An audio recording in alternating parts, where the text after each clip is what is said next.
കോൺഗ്രസ്സുകാരും BJP-ക്കാരും ഒക്കെ പറയുന്ന ഒരു ജനാധിപത്യ സർക്കാർ, ജനാധിപത്യത്തിൽ തെരഞ്ഞെടുക്കുന്ന സർക്കാർ ഇങ്ങനെ ഒരു മതപരമായ ചടങ്ങ് സംഘടിപ്പിക്കുന്നത് ശരിയാണ് എന്ന് മാത്രമല്ല, ശബരിമല വിഷയത്തിലടക്കം ഭക്തരുടെ ഭാഗത്ത് നിൽക്കാത്ത സർക്കാരായിരുന്നു ഇത് എന്നുള്ളതാണ് അവരുടെ ആരോപണം.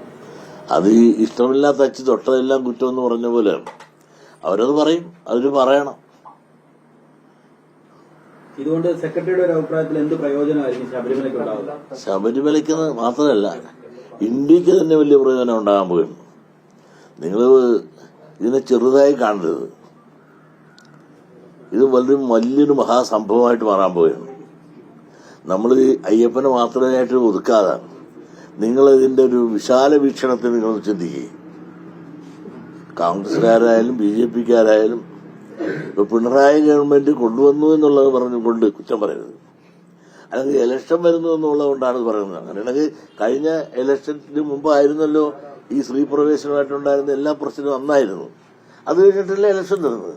എന്നിട്ട് 99 സീറ്റോട് കൂടി പിണറായി തന്നെ ജയിച്ചില്ലേ. അപ്പൊ അതിനകത്തൊന്നും ഒരർത്ഥമില്ല. കാരണം ഈ സംഗമം നടക്കുന്നതോടുകൂടി ഇന്ന് ഇന്ത്യയിലല്ല, ലോകത്ത് തന്നെ ശബരിമല അറിയാം. ഇപ്പൊ ഇത് നടത്തുന്നതോടുകൂടി ലോക പ്രസിദ്ധമായ കൂടുതൽ പ്രസിദ്ധി വരുന്നു. അതോടൊപ്പം തന്നെ അവിടെ വരാൻ പോകുന്ന വലിയ ഭൗതിക സാഹചര്യങ്ങൾ ഭക്തർക്ക് വേണ്ടിയിട്ട് കൂടുതൽ വ്യാപകമായ രീതിയിൽ അവിടെ തയ്യാറെടുക്കാൻ പോവുകയാണ്. കോടാനുകോടി രൂപ അതിലേക്ക് മുടക്കാൻ സന്മനസ്സുള്ളവരും സർക്കാരും അതുപോലെ സ്പോൺസേഴ്സും തയ്യാറാകാൻ ഉള്ള സാധ്യത ഉള്ളതിനെ പ്രയോജനപ്പെടുത്തിക്കൊണ്ട് ഇഷ്ടംപോലെ സമ്പത്ത് സ്വദേശം ഇവിടിപ്പോൾ വരുന്ന ഇവിടെ കേരളം, ആന്ധ്ര, കർണാടക, തമിഴ്നാട് ഇവിടെയാണ് പ്രധാനമായിട്ട് വരുന്നത്. പിന്നെ വടക്കേണ്ടിയത് കുറച്ച് പേര് വരും. ഇപ്പൊ ഇന്ത്യയിൽ നിന്നല്ല, ലോകത്ത് തന്നെ ഇന്ന് അയ്യപ്പനറിയാം. അയ്യപ്പ ഭക്തരുമുണ്ട്. അയ്യപ്പന്റെ ഭക്തിയും അതുപോലെ തന്നെ പ്രസക്തിയും കൂടുതൽ വർദ്ധിപ്പിക്കാനുള്ള ഒരു ബൃഹത്തായ പദ്ധതിയാണിത്. അതോടുകൂടി തന്നെ കേരളത്തിലേക്ക് എന്തുമാത്രം ഭക്തരെ, അതോടൊപ്പം തന്നെ എന്തുമാത്രം ഭക്തരെന്ന് മാത്രമല്ല, ഈ കേരളത്തിൽ നിന്നല്ല ഇന്ത്യയിലേക്ക് തന്നെ വിദേശ പണം എന്തുമാത്രം വരും. നിങ്ങൾ എത്രയോ വണ്ടി ഓടുമ്പോൾ അതിന് ഇടയ്ക്ക് വരുന്ന ടാക്സ് എത്രയോ ഈ ഇന്ത്യ ഗവൺമെന്റ് കിട്ടും. ഈ പെട്രോൾ അടിക്കുമ്പോൾ ആ പെട്രോളിൽ നിന്ന് കിട്ടുന്ന ടാക്സ് എന്തുമാത്രം വണ്ടിയാണ് കൂടുതൽ ഓടാൻ പോകുന്നത്. ഓട്ടെ, ഈ ഭക്തർ ഉപയോഗിക്കുന്ന മുണ്ടായിട്ട്, തോർത്തായിട്ട്, മാലയായിട്ട്, കർപ്പൂരമായിട്ട്, സാമ്പ്രാണിയായിട്ട് ഇതുപോലുള്ള ചെറിയ ചെറിയ തൊഴിലെടുത്ത് ജീവിക്കുന്ന ആളുകൾക്കെല്ലാം എന്തുമാത്രം വരുമാനമാണ് ഉണ്ടാകാൻ പോകുന്നത്.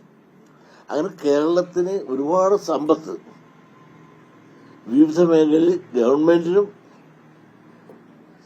തിരുവിതാംകൂർ ദേവസ്വം ബോർഡിനും ലഭിക്കാൻ ഒക്കുന്ന വലിയൊരു ബൃഹത്തായ ഒരു സംരംഭമാണ്. ഇതിന് ജാതി മത വർണ്ണ വ്യത്യാസമില്ലാതെ എല്ലാവർക്കും ചെല്ലാനും കാണാനും ഭജിക്കാനും പ്രാർത്ഥിക്കാനും ഒക്കുന്ന ഒരുപക്ഷെ ഇന്ത്യയിൽ ഏതൊരു ക്ഷേത്രം ശബരിമല മാത്രമാണ്. അതിന് കക്ഷിരാഷ്ട്രീയം പറഞ്ഞ്, പിണറായിയെ പറഞ്ഞും, സ്ത്രീപ്രശ്നം പറഞ്ഞും ഇന്ന് സമയം കളയേണ്ടതല്ല ആവശ്യം. അതിനോട് സഹകരിച്ച് അയ്യപ്പനോടുകൂടി ഭക്തിയോടുകൂടി പ്രവർത്തിച്ച് അതിനെ കൂടുതൽ സമ്പുഷ്ടമാക്കാൻ ശ്രമിക്കേണ്ടതാണ് എല്ലാ രാഷ്ട്രീയക്കാരുടെ ചുമതലയും എല്ലാ ഭക്തരുടെയും ചുമതല. അതിന് തിരിഞ്ഞു നിന്ന് കുത്താൻ ശ്രമിക്കുന്നവര് സ്വയം കുത്ത് അനുഭവിക്കേണ്ടി വരുമെന്നുള്ളതല്ലാതെ ഈ സംരംഭത്തിന് യാതൊരു കുറവും വരാതെ ഭക്തജനങ്ങൾ ഇത് രണ്ടു കൈയും ഇപ്പോഴേ സ്വീകരിച്ച് കഴിഞ്ഞു. ഇനി സാങ്കേതികമായ ചില ചർച്ചകളും സംവാദങ്ങളും നടത്താനുള്ള അവസരം വരെ തരികയാണ്. അവസരത്തിൽ വരെ ആ യോഗത്തിൽ വരെ നിർദ്ദേശങ്ങളും ഉപദേശങ്ങളും ഉണ്ടെങ്കിൽ പറയും, അത് അവർ കേൾക്കും, പ്രായോഗികമായിട്ടുള്ളത് സ്വീകരിക്കും. അതിനെല്ലാവരും സഹകരിക്കുക. അവിടെ ഇവിടെ ഇരുന്ന് പത്രപ്രസ്താവന ഇറക്കിയിട്ട് കാര്യമുണ്ടോ? BJP-ക്കാരൊന്നും എതിർക്കൊന്നും പറഞ്ഞിട്ടില്ല, അവർ വരികയില്ലെന്ന് പറഞ്ഞിട്ടില്ല, അവർ അവിടെ വന്ന് നിസ്സഹരിക്കൊന്നും പറഞ്ഞിട്ടില്ല. കുമ്മനത്തിനെന്ന് ഞാൻ കേട്ടതാണ്, ശരിയതൊക്കെയാണെന്ന് പറഞ്ഞിട്ടില്ല. കുമ്മനം വരെ പറഞ്ഞിട്ടുണ്ട്, ഇതൊന്നും ഞങ്ങളാരും പോകരുതെന്നോ നിസ്സഹരിക്കുന്നൊന്നും പറയുന്നില്ല എന്ന് കുമ്മനം വരെ പറഞ്ഞിട്ടുണ്ട്. അപ്പൊ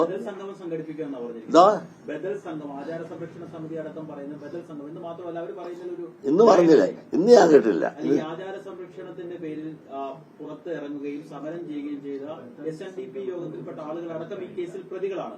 ആ കേസുകൾ വാശിപൂർവ്വം സർക്കാർ അന്വേഷിക്കുകയും പലർക്കും ഒളിവിൽ പോകേണ്ടിയൊക്കെ അപ്പൊ അവരുടെയൊക്കെ ഒരു വിശ്വാസത്തെ സംരക്ഷിക്കാൻ വേണ്ടി അവർ നിരത്തിലിറങ്ങുകയും അവരെയൊക്കെ കേസിൽ പ്രതിയാക്കുകയും ചെയ്തു. ഇപ്പം സർക്കാർ അതിൽ നിന്ന് പിന്നോട്ട് പോവുകയല്ലേ ചെയ്യുന്നത്? പിന്നോട്ട് പോകണമെന്ന് പറയാനൊക്കെ ഞാൻ വ്യക്തമായും പറഞ്ഞല്ലോ. ഞങ്ങളുടെ SNDP യോഗത്തിന്റെ അഭിപ്രായം ഒരു എഡിറ്റോറിയൽ വഴി വ്യക്തമായി എഴുതി കഴിഞ്ഞിട്ടുണ്ടായിരുന്നു.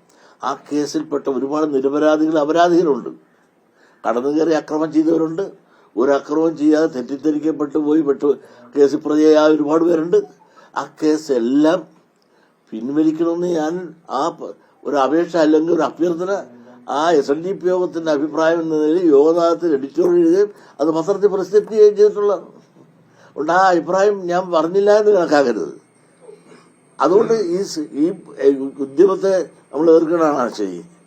അതൊരു ഡിമാൻഡാണ് നമ്മുടെ, അത് ചെയ്യണമെന്നുള്ളത്. അത് മുഖ്യമന്ത്രി ഉൾപ്പെടെയുള്ളവരോട് പറയുകയും ചെയ്യും. അറിയാനാണല്ലോ ഇതെല്ലാം പറഞ്ഞതും.